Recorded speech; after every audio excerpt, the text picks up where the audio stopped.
আমি আর আমার হাজব্যান্ড যাচ্ছিলাম মুম্বাই। অনেক দিন পর, প্রায় ৫ বছর পর আমরা একসাথে কোথাও বেড়াতে যাচ্ছিলাম।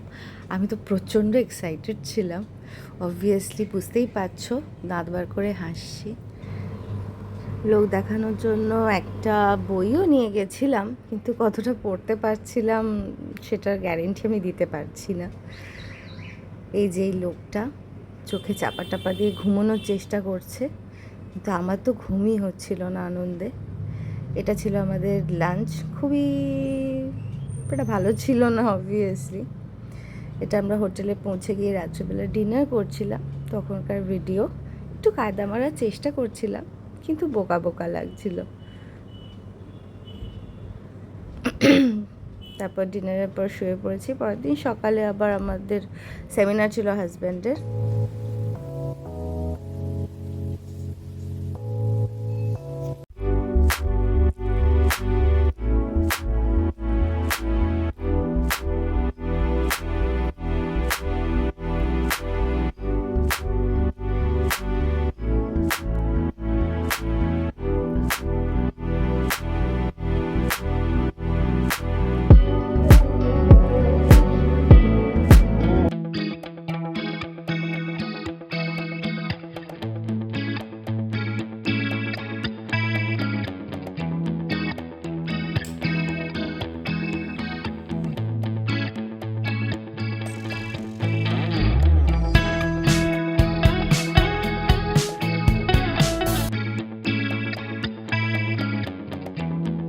Hello everyone, good morning.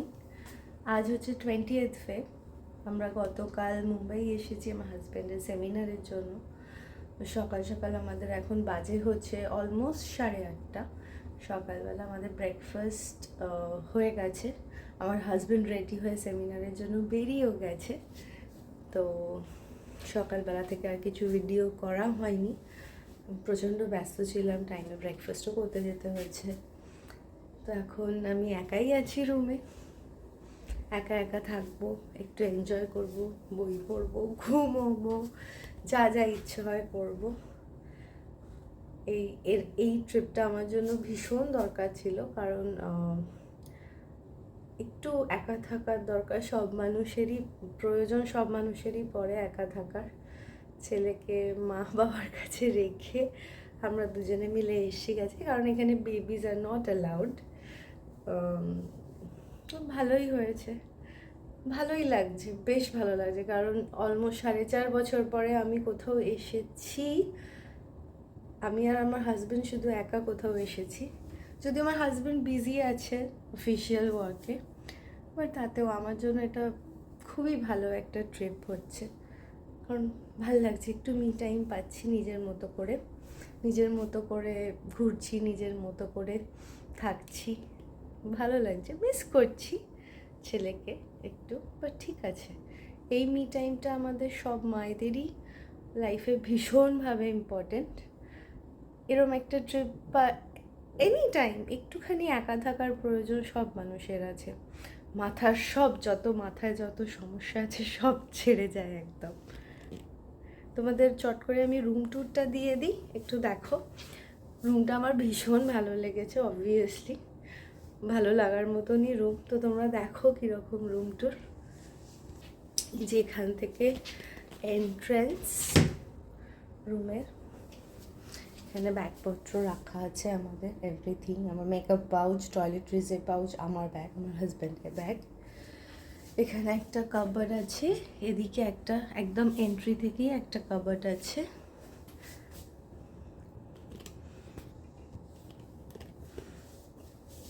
আরেকবার দেখি,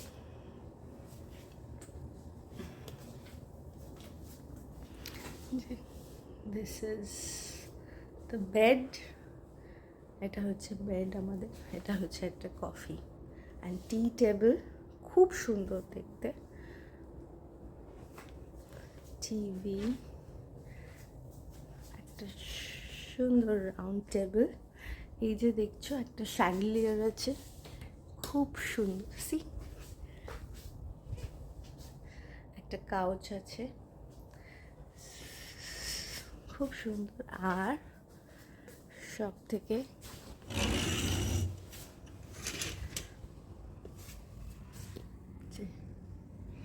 মুম্বাইয়ের ভিউ।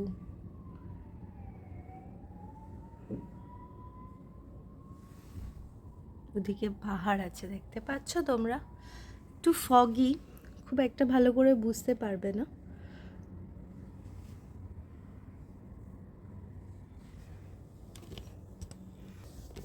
কেমন লাগলো জানিও, একটু কাউচে বসি তো ভাল লাগছে খুব। দেখি কি করবো, এখন তো আমি রুমে পুরো একা। ভাবছি একটু গল্পের বই পড়ি, গল্পের বই পড়ি, সেই আমার চিরাচরিত গল্পের বই বহুরূপী বাই সায়ন্তনী পতুতুন্ডু। সেটাই স্টার্ট করেছি আমি কালকে ফ্লাইটে আস্তে আস্তে। দেখি সেটাই কন্টিনিউ করব, করতে করতে একটু ঘুম পেয়ে গেলে ঘুমিয়ে নেব।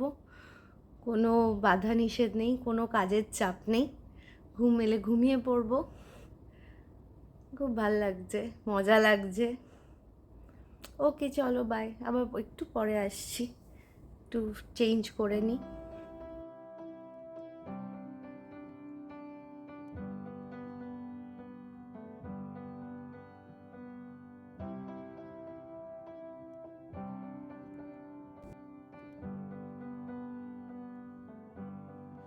Wish that I could cough out my emotions in a healthy manner. তোমরা দেখতে পাচ্ছ কত রোদ্দুর আসছে। আমি খুব সামান্য কার্টেন্সগুলো খুলেছি, তাতেই কত আলো। আমি রুমের সব আলো নিভিয়ে দিয়েছি, শুধু একটা আলো জ্বলছে টিম টিম।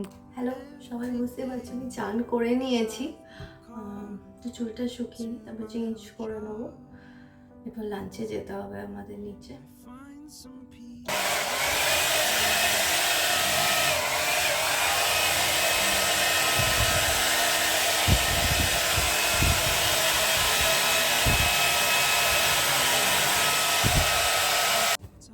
হ্যালো, তো আমার চান হয়ে গেছে, এবার নিচে যাব লাঞ্চ করতে, তারপরে এসে একটু ঘুমোবো। সকাল থেকে অ্যাকচুয়ালি আমি ভেবেছিলাম ঘুমোবো, কিন্তু একা আছি তো ঘুম হচ্ছে না, এটা ওটা সেটা মাথার মধ্যে কিলবিল কিলবিল করতেই থাকছে। ঘুম আসছে না, মনে হচ্ছে গল্পের বই পড়ি, মনে হচ্ছে একটু সিরিজ দেখি, এই সবই মনে হচ্ছে। তো আলটিমেটলি ঘুমোনো আমার হয় না। সেদিন সন্ধ্যের ইভেন্টের জন্য আমি রেডি হতে লেগেছিলাম, তো আস্তে আস্তে সবই করছি, একটু কম্প্যাক্ট লাগিয়ে নিচ্ছি। তারপর আসলে সেদিন জানো তো আমার হাজব্যান্ড ভীষণ রেগে গেছিলো আমার উপর। সারাদিন মি টাইম এনজয় করতে করতে আমি না ভুল সময় ঘুমিয়ে পড়ে আর আমার উঠতে দেরি হয়ে গেছিলো। 7টার সময় ইভেন্টে যাওয়ার ছিল, আর 7টার সময় ইভেন্টে যাওয়ার জন্য যখন আমার হাজব্যান্ড 6:30টায় রুমে ফেরত এসছে, দেখছি আমি তখন আর্ধেকও রেডি হতে পারিনি। তো আমি সেদিন প্রচণ্ড বকা খেয়েছি। তো আমি ওয়াশরুমে রেডি হচ্ছি, আর পেছনে আমার দরজার কাছে এসে আমার হাজব্যান্ড আমাকে ভীষণ বকাবকি করছে। তো একটু মুডটা তখন অফই হয়ে গেছিলো, ভীষণ টেনশনও কাজ করছিল যে যতই হোক অফিসিয়াল সেমিনার ছিল, তো টাইমের মধ্যে না পৌঁছতে পারাটা ভালো দেখায় না। তো আমি যতটা পারছিলাম, যেটুকু কম না করলেই নয় সেটুকু মেকআপ করে আর শাড়ি টাড়ি পরে রেডি হয়ে আমি চলে গেছিলাম। তো দেখবে আমার আলটিমেটলি ফাইনাল লুকের কোনো ভিডিও নেই, আমি সেটাও তোমাদের দেখাতে পারবো না, এতটাই তাড়াহুড়ো হয়ে গেছিলো। সে দোষটা আমারই ছিল, আমি এমন বাজে টাইমে ঘুমিয়ে পড়লাম না যে সব গন্ডগোল হয়ে গেল। নাহলে অনেক কিছুই তোমাদের জন্য শ্যুট করার আমার ইচ্ছে ছিল।